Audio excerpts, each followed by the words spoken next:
Many people are now predicting that Iran will defeat the US.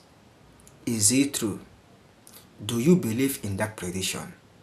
Do you believe that Iran will suppress or will defeat the US in this crisis?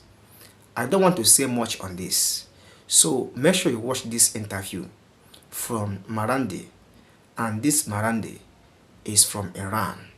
And this interview, he exposed a lot of things concerning the crisis between Israel, Iran, and also the crisis between US and Iran. He said a lot of things in this video which you need to hear. Enjoy this. Could you explain to me, how do you think the Iranian military strategy is now playing out?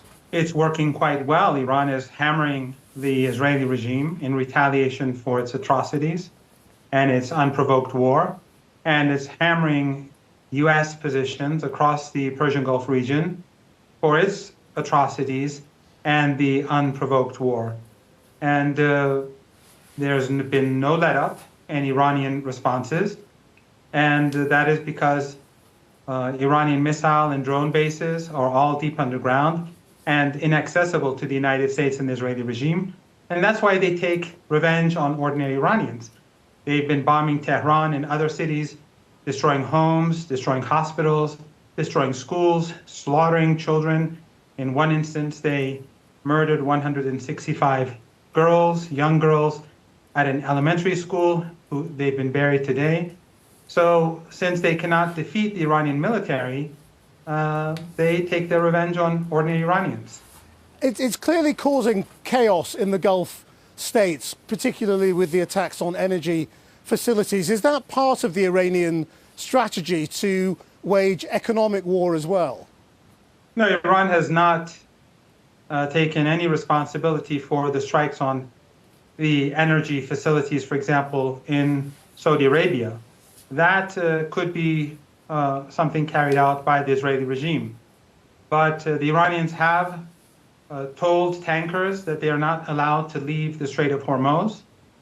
And when these Arab regimes in the Persian Gulf, when they give the United States military bases to use against Iran, then there are consequences. They cannot have their cake and eat it too. They cannot participate in aggression against Iran alongside this Epstein coalition and then sit back and say we're neutral. Right, but you're not denying the other attacks, are you, in other Gulf countries which do affect energy supplies, and the oil price has gone up significantly. So I mean, that does seem to be part of the Iranian military strategy, isn't it? I mean, to try and bring them into the war and regionalize it. No, Iran has been targeting U.S. assets in the Persian Gulf, and those assets could be anything that's linked to the United States. The United States is bombing hospitals. The United States is bombing schools. The United States is bombing Iranian national radio and television alongside the Israeli regime. So U.S. assets in the Persian Gulf, they too will be attacked. But assets that belong to the states in the Persian Gulf region, they have not been touched by the Iranians. However, if they host U.S. forces, because many of the soldiers have left their bases and been taken to hotels, the Iranians will target them.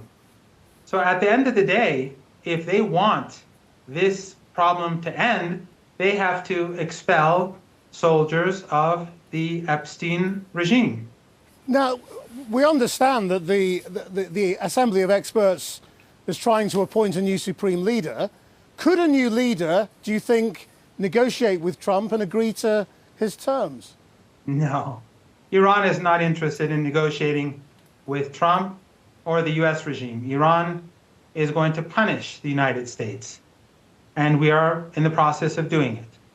This regime in Washington has tried to cross a bridge that's a bridge too far, and they're messing with the wrong country. We're not Venezuela, we're not Iraq, we're not Libya, We're not Afghanistan, and we're not Syria. This is the Islamic Republic of Iran, and we will make sure that the United States regrets the aggression against the Iranian people and the slaughter of children and the slaughter of innocent civilians and the murder of the leader. These are crimes against humanity, and the United States and its allies have imposed the law of the jungle upon the world, and they will come to regret it. But Iran is not a military superpower either, and we're seeing the vast majority of drones and missiles being shot down by air defenses. I mean, you know, surely Iran cannot win a military war and therefore has to go for some other kind of strategy in coming to a settlement.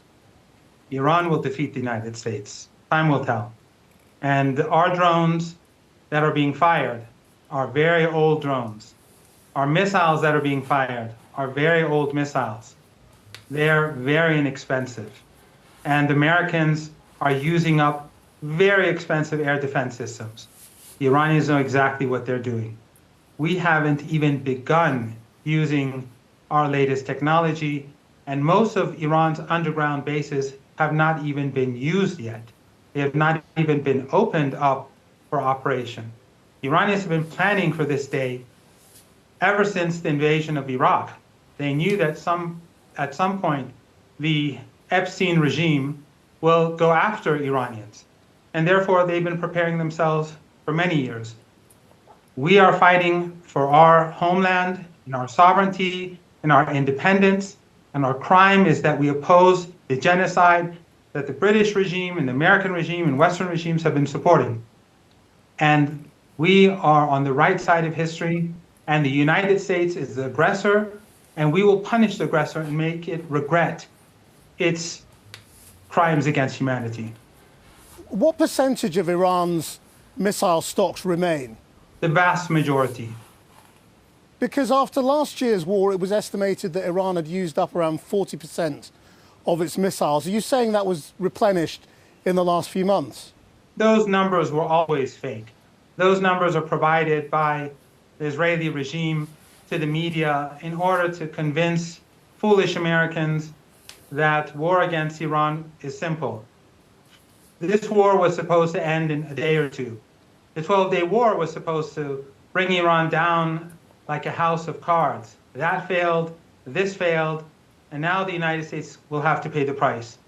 And if the United States escalates, that will mean that the most sensitive region in the world, the Persian Gulf, where a quarter of the world's energy comes from, everything could be destroyed. And if that happens, it doesn't even matter if the Strait of Hormuz is open or closed, because there will be no oil or gas, and there will be no tankers. For Iran, this is a fight for survival. For the United States, this is a war of choice, a choice that has been imposed upon the American people by the Epstein class. We will expel the United States from our homeland, and we'll make sure that the United States never again thinks about aggression against our country. And we will not allow the Israeli regime to behave with impunity and to continue genocide against the Palestinian people. Isn't the truth, though, that a lot of Iranian people want to see this government toppled? We saw tens of thousands taking to the streets just weeks ago, and many thousands of people were killed by the security forces. So public opinion is divided on this. Don't believe your propaganda. That's silly. Well, I've already had an interview. I've already spoken with your colleague.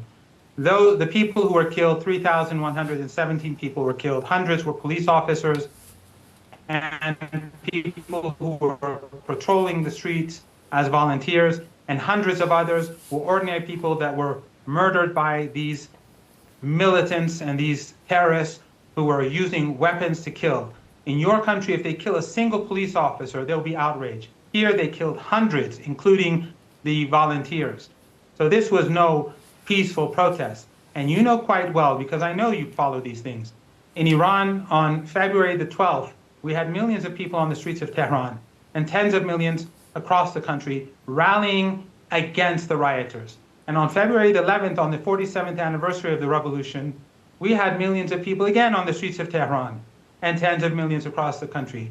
And as we're speaking, across the country, as we're speaking now, you have millions of people in the streets of Tehran under bombardment, and in other cities under bombardment, commemorating the martyr Ayatollah Khamenei. So you can pretend all you want that Iranians want their country to be bombed, but at the end of the day, your policymakers, by believing their own propaganda, are going to hit their head once again against a brick wall. But this time, the price will be very high, and I think it will bring about a change in global politics. I'm not denying that huge numbers of people have come out in support of the government, but from your own account of the way people have been killed and were fighting in the streets effectively, the country is clearly divided to some degree, and there are many people who do not support the government. But I wonder, often in wartime, public opinion changes, and the acts of an outside aggressor can change public opinion. And I just wonder whether you think that might happen in Iran. No, the strong majority of Iranians, even according to polls taken by the University of Maryland, for example, in the past, I don't know if they still carry out polls, but it shows that the strong majority of Iranians support the Constitution. And now that the United States is murdering Iranians, many of those youngsters who are on the streets, who believe the fake Western narratives about human rights and dignity and freedom, are watching children being slaughtered, and Western media is ignoring it, and Western governments are not even apologizing for it. And the British and the German regime, the German chancellor says there must be regime change in Iran. The German chancellor must first apologize to the people of Iran for giving Saddam Hussein chemical weapons to use against us that killed so many thousands of people. The German regime has no credibility and is in no position to talk about Iran. And the divisions that exist right now in your country and the United States are far greater than the divisions that exist in Iran. The people of Iran are united, and we will see that the United States will fail, and the United States will pay a heavy price. And ultimately, people will see that the emperor has no clothes. The United States bullies country after country. It strangles Cuba. It takes the people of Venezuela hostage. It imposes al-Qaeda rule on the people of Syria. Iran was a bridge too far. Iran will show the Americans that they're messing with the wrong country. What about the competence, though, of your security apparatus? I mean, after the killing of the Ayatollah with so many senior figures, we have now seen that, again, the clerics have met in the Assembly of Experts building in Qom, and that has also been bombed. I mean, does it not strike you as very odd that senior Iranian figures are still meeting in known places where they can be targeted? No, no one was in that building. Why do you believe this nonsense? And senior military figures, except for in the office of the leader, a number of people who were killed, no one else was killed. And Ayatollah Khamenei said that I'm going to remain in my house because many people who are struggling cannot leave their homes. And I will stay here till the end because of these people. And he stayed, and he was martyred. That's not something that your leader would ever do. But in any case, we are seeing the Iranian armed forces effectively pushing back against the sinister superpower of our time and against this genocidal Zionist regime that continues to slaughter people in Gaza, in Palestine, and in Lebanon. Simultaneously, they're waging a war, and Iran is pushing them back. At the same time, we see that the government, despite the maximum pressure sanctions, we see that people have food, that there are no queues. So that is pretty significant, I must say. And your government, which has no sanctions and has no war, the regime in London is not proving to be very efficient nor very popular. Just finally, I mean, the United States President and the Israeli Prime Minister killed the Iranian supreme leader. Will it now be the aim of the Iranian military and all its networks around the world to take their revenge on those individuals? What the United States did was a crime against humanity. What it is doing is a crime against humanity. We have no expectations from the West, nor the Western media. Western elites for us are a bunch of worthless barbarians. Iranians will protect themselves. I do not know what Iran will do or its allies will do across the world, but the entire world is sick and tired of the way in which the United States and its proxies in Europe behave. It's a rogue regime. As we speak, they are strangling the people of Cuba. They're preventing food from getting in. I don't see any outrage in the Western media. Why? Because the Western media is just as worthless as Western elites. We'll leave it there. Mohammed Marandi, thank you very much indeed. Thank you. Thank you for watching this video, and I hope you heard everything from Marandi, who is from Iran. Drop your own opinion in the comment section so that everyone will know what you said and also learn from your comments. Thank you for watching. I really appreciate your time.